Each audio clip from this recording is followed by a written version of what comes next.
Voltamos à entrevista com o deputado Gilson Lopes, falando sobre criminalidade aqui no Espírito Santo e alguns casos pitorescos aqui de criminalidade. No último bloco, a gente fechou o bloco falando sobre a questão do conceito.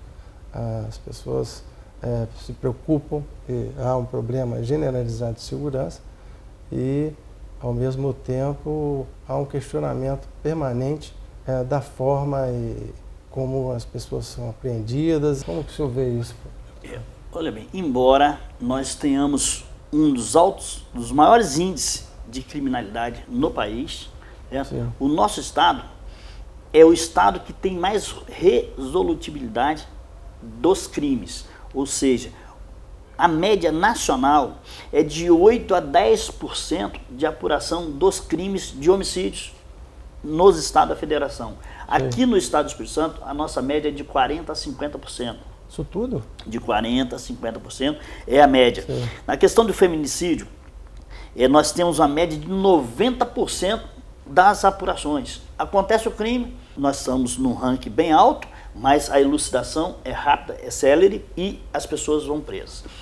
Nas questões dos crimes dolosos contra a vida, então nós temos assim, desde 2009 nós viemos num decréscimo, ou seja, foram 2.034 homicídios em 2009, 1.985 em 2010, 1.800 e pouco, então viemos caindo.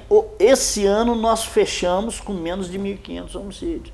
Então, quer dizer, são muitos, mas já reduzimos drasticamente e caiu assustadoramente. Então, a cada ano tem caído a média de 6, 8, 10% e nós vamos chegar num patamar que a sociedade vai perceber que a criminalidade, porque tem o criminoso ocasional, o quanto mais, e aqueles que são feitos dentro das próprias paredes das residências, que isso aí não tem como se conter, se combater. Sim.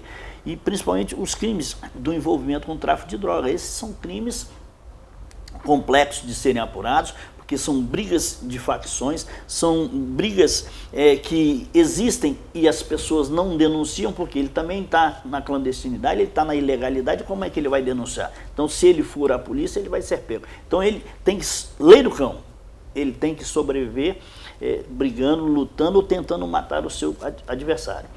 Sim. Mas, quando você fala da sensação, a sociedade está vendo o trabalho, a sociedade, mas infelizmente os governantes, eles não investem em segurança pública. Se eu quiser fazer uma especialização, como eu fiz várias especializações em vários países do mundo, então eu tive que fazer com o meu dinheiro. E qualquer um policial, ele não vai com custo para o Estado, ele vai com custo seu. Eu fiz na SWAT, fiz na Carabinieri, fiz na Guarda Financeira, Polícia de Estado, fiz nas polícias aqui do Chile. Então, mas tudo um trabalho lá nos Estados Unidos, todos os trabalhos que nós fomos com o nosso dinheiro, as nossas expensas para nos especializar. E esse não tem isso aqui, não tem uma formação. Você entra na academia, você passa lá 3 meses, depois te dão um revólver e a carteira. Aí você vai para o mundo. Aí, sua experiência é aquilo que você consegue fazer dentro dos parâmetros legais, dentro das condições legais e nas suas férias. E sem contar que a legislação federal do porte de arma, ela não permite que você saia daqui para um outro estado da federação armado, você sendo policial. Isso é um desrespeito, é uma afronta à polícia. Uma afronta à polícia. O que você acha da lei do desarmamento? Eu acho o seguinte, o desarmamento está sendo só para desarmar as pessoas de bem. Sim. Desarmamento só para as pessoas de bem. Então, não pode haver. Se a pessoa tem condições de ter uma arma em casa, ele tem que ter. Se ele tem os instrumentos legais, que são os requisitos, ele tem que possuir. Mas, infelizmente, a Polícia Federal está negando, brecando todos os portes. Aí o cidadão de bem, ele é assaltado, ele é humilhado, ele é morto e ele não tem como se defender, porque a polícia não vai estar presente. Não tem como estar presente. Eu me lembro, Almir, que lá em 1985, quando começaram os assaltos a banco, em 83, 84, 85, os assaltos a banco, vinham os bandidos de fora do estado, vinham para cá, naqueles carros velozes. Nós tínhamos Brasília, nós tínhamos Fusca, nós tínhamos carros acautelados, que era o Corcel 2, o Corcel 1, esses carros que eram apreendidos e que a gente fazia a utilização deles. E eles iam com Gol GT, Santana do ano, vinha tudo. Aí eles cometiam o assalto e vazavam, a gente não tinha como alcançá-los.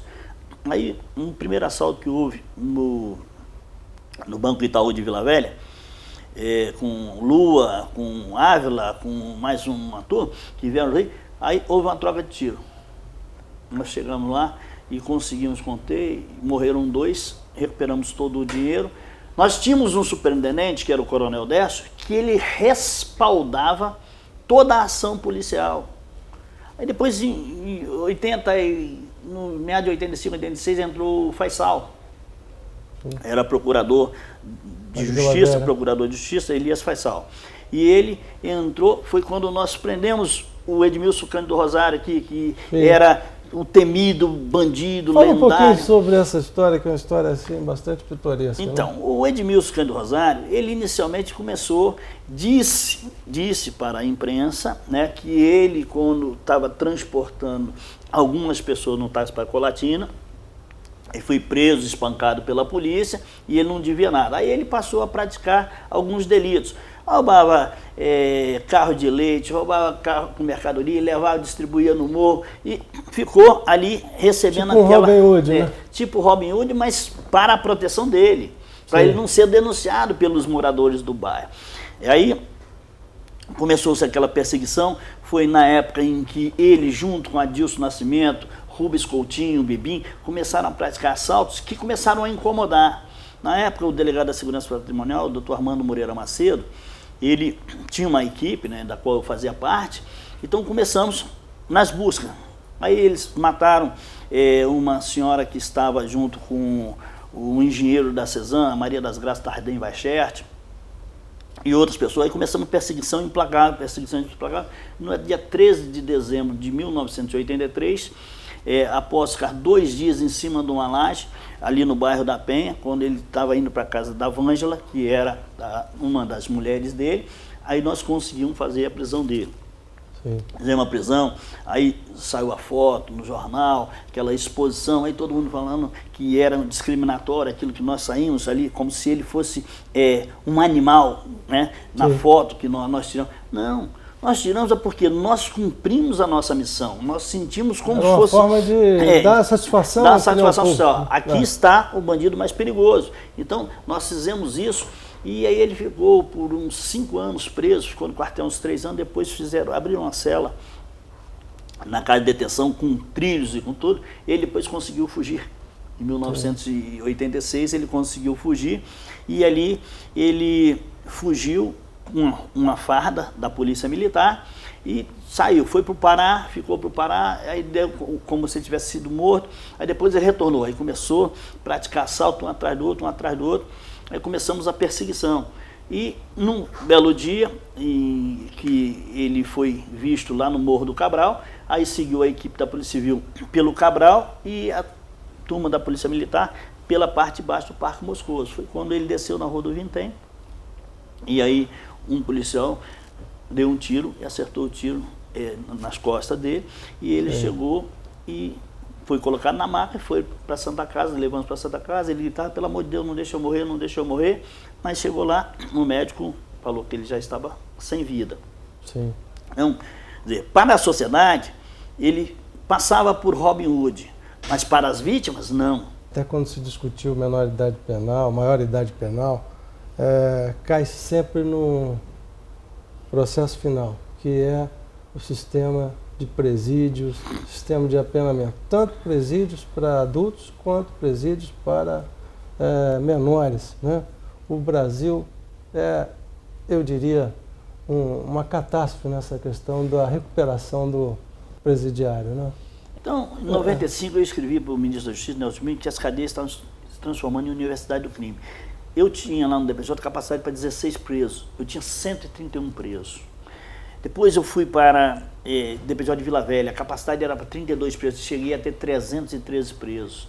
Capacidade de Novo Horizonte é de 72 presos, nós chegamos a ter 650 presos. Então, quer dizer, isso não ressocializa ninguém, não faz nada. Mas de 2009 para frente, com a construção das unidades prisionais que aconteceram aqui no estado, o sistema penitenciário capixaba é exemplo da federação.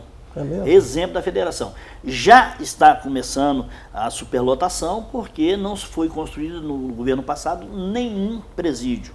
Mas hoje nós temos unidades com psicólogo, assistente social, com médicos e limpo que nem aqui, mais limpo que o meu gabinete aqui.